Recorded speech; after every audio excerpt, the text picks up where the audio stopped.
ડીઝલની પારાયણ છોટાઉદેપુર જિલ્લામાં પણ યથાવત જોવા મળી। નસવાડી તાલુકાના ખેડૂતો પણ પેટ્રોલ પંપ પર કેરબા લઈને 4 થી 5 કલાક સુધી બેસી રહેવા મજબૂર છે, જ્યારે નસવાડીના અન્ય 3 પેટ્રોલ પંપ પર ડીઝલ ન હોવાની ફરિયાદો ઉઠી છે।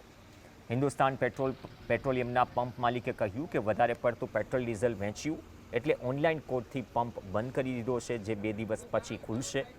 તાલુકાના 200થી વધુ ગામના ખેડૂતો માટે આ ખેતીની સિઝન છે અને ત્યારે જ આ પ્રકારની સ્થિતિમાં તેઓ લાચાર છે। કલાકો સુધી લાઇનમાં ઊભા રહ્યા બાદ પણ ફક્ત 2000 રૂપિયાનું ડીઝલ મળી રહ્યું છે। તો આ વસ્તુ ના ચાલે, એટલે સરકાર હમણાં ચૂંટણી પડી ગઈ એટલે સરકાર હમણાં એને ફોર્મ જ કહેવાય, ગમે તેવું કહેવાય। આપણા ખેડૂતોને લૂંટીને અમે હેરાન થઈએ છીએ। આજે અમારા ખાવાનો રોટલા નહીં, 10, 20, 50 રૂપિયા કે 60 રૂપિયાનું રોટલા અહીં ડીશ મળે છે આપણી, તો ખાવાના કેવી રીતે?